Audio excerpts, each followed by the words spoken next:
విద్యార్థులు బాల్యం నుంచే ఆధ్యాత్మిక జ్ఞానాన్ని పెంపొందించుకోవాలని కుసుమంచి ఫౌండేషన్ అధ్యక్షులు కుసుమంచి సుబ్బారావు విజ్ఞప్తి చేశారు. ఆదివారం విజయనగరం పట్టణ శివారు పూల్బాగులో ఉన్న బాలక్ రామ మందిర్ ఆవరణలో పాఠశాల విద్యార్థులకు ఆధ్యాత్మిక జ్ఞానం, దేశభక్తి తదితర అంశాలపై 2 రోజుల శిక్షణా కార్యక్రమం జరిగింది. ఈ కార్యక్రమాన్ని ఏర్పాటు చేసిన కుసుమంచి ఫౌండేషన్ అధ్యక్షులు కుసుమంచి సుబ్బారావు మాట్లాడుతూ, విద్యార్థులకు ఈ 2 రోజుల శిక్షణా కార్యక్రమంలో ఆధ్యాత్మిక దేశభక్తి, యోగా, సత్ప్రవర్తన, నైతిక విలువలు తదితర అంశాలపై శిక్షణ తరగతులు నిర్వహించడం జరిగిందని తెలిపారు. సుమారు 15 మంది ఆధ్యాత్మికవేత్తలు, గురువులు ఒక్కొక్కరు గంట చొప్పున విద్యార్థులకు శిక్షణా తరగతులు నిర్వహించారని, విద్యార్థులలో ఆధ్యాత్మిక జ్ఞానం, దేశభక్తి ఉంటే మరింత రాణించి ఉన్నత శిఖరాలు అధిరోహించి దేశభక్తులుగా రూపొందుతారనే ఉద్దేశంతో ఈ శిక్షణా కార్యక్రమాన్ని నిర్వహించామని వివరించారు. ఈ కార్యక్రమంలో భీమిలి డైట్ కళాశాల బోధకులు త్రినాథరావు, సమరత సేవా ఫౌండేషన్ జిల్లా అధ్యక్షురాలు శంకరి లక్ష్మి, రామచంద్రరాజు తదితరులు పాల్గొన్నారు. విద్యార్థులు అధిక సంఖ్యలో హాజరయ్యారు.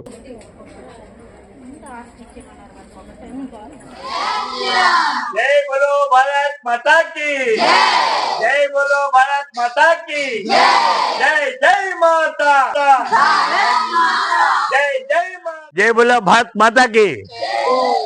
మనుషుల్లో మార్పు కావాలి అనుకుంటే విద్యార్థి దశే. విద్యార్థి దశలో వాళ్ళ జీవితాన్ని అనుశాసన పద్ధతులు నడుచుకోవాలి. వాళ్ళ జీవితాన్ని అత్యంత సాహసం, సన్నిహితం, అలాగే పేషెన్సీ, సహనంతో జీవితాన్ని నడపాలి. ఇవన్నీ కూడా ఈ వేసవి శిక్షా శిబిరంలో మా కుసుమంచి ఫౌండేషన్ మరియు అయోధ్య బాలక రామ మందిర్ ట్రస్ట్ ఆధ్వర్యంలో పిల్లలకి సుమారు 100 మంది పిల్లలకి ఇవాళ ఈ కార్యక్రమాన్ని వేసవి శిక్షణా శిబిరం పేరుతో నడిపిస్తున్నాం. దీనికి అనేక మంది పెద్దవాళ్ళు సహకరించిన ముందుకు వచ్చారు. అద్భుతమైన కార్యక్రమాలు ఇవాళ స్వామి వివేకానంద జీవిత చరిత్ర, ఛత్రపతి శివాజీ జీవిత చరిత్ర, అలాగే రకాల ఆటలు, రకరకాల క్విజ్, యోగా, ఆధ్యాత్మిక గీతాలు, నీతి కథలు, నీతి పద్యాలు, రకరకాల కార్యక్రమం 2 రోజులు కూడా అనేక పెద్దవాళ్ళు ముందుకు వచ్చి ఆశ్చర్యంగా ఉంది. అప్పుడు ఆల్రెడీ మాకు మేషారు వచ్చారు స్వామి వివేకానంద గురించి మాట్లాడడానికి. కుటుంబ వ్యవస్థ ఎలా ఉండాలి ఆ మాట్లాడి అమ్మ వచ్చింది మా లక్ష్మి గారు. అంటే ప్రతి వ్యక్తి కూడా కుటుంబంలో ఏ విధంగా ఎదగాలి, జీవితాన్ని ఏ విధంగా మారాలి, ఏ విధంగా మార్చుకోవాలి, అవన్నీ కూడా మీకు వెళ్ళేటప్పుడు ఆస్తిలాగా తయారు చేసి మీకు ఇవ్వడానికి మేము రెడీగా ఉన్నాం. ఇవన్నీ కూడా మీరు శ్రద్ధగా విని, శ్రద్ధగా మళ్ళీ పఠించి మననం చేసుకొని ఇంటికి వెళ్ళాలి. నమస్కారం. కుసుమంచి సుబ్బారావు గారి ఆధ్వర్యంలో అయోధ్య బాలరామ మందిరం నిర్మించాలని దృఢ సంకల్పంతో కొన్ని రోజుల నుంచి అయిన ప్రయత్నం అమోఘమని చెప్పాలి. అలాగే ఈ మధ్యన ప్రతిష్ఠ కూడా జరిగింది.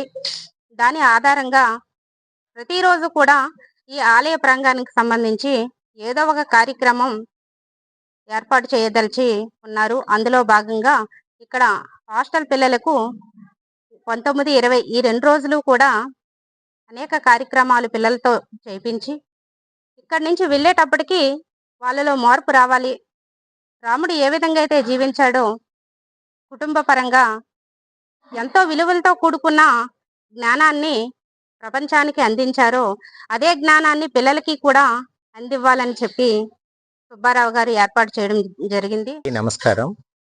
ఈరోజు కుసుమంచి ఫౌండేషన్ అయోధ్య బాలక రామ మందిర్ కార్యక్రమంలో భాగంగా 2 రోజులు విద్యార్థులకు శిక్షణా శిబిరాన్ని ఏర్పాటు చేసిన శ్రీ కుసుమంచి సుబ్బారావు గారికి మొదటిగా నమస్సుమాంజనులు మరియు ధన్యవాదాలు తెలియజేస్తూ, చిన్నతనం నుండే విద్యార్థులలో నైతిక విలువలు పెంచాలనే ఒక సదుద్దేశంతో ఈ యొక్క ట్రస్ట్ పనిచేస్తుందని ఈరోజు రామకృష్ణ సేవా సమితి నెల్లిమర్ల విజయనగరంలో నేను సెక్రటరీగా ఉంటున్నటువంటి నాకు స్వామి వివేకానంద వారి జీవిత చరిత్రలో కొన్ని మంచి విషయాల్ని, ఘట్టాలని చెప్పాలనేటువంటి ఉద్దేశంతో నాకు ఈరోజు కాలాంశాన్ని ఇవ్వటం జరిగింది.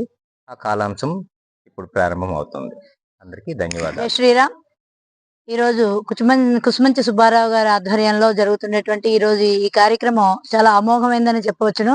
ఎందుకంటే ఒక 100 మంది పిల్లల్ని ఇక్కడ తీసుకొచ్చి వాళ్ళని కూర్చోపెట్టడం అన్నది చాలా విలువైనటువంటి కాలాన్ని సద్వినియోగం చేసుకోవడంగానే భావించవచ్చు.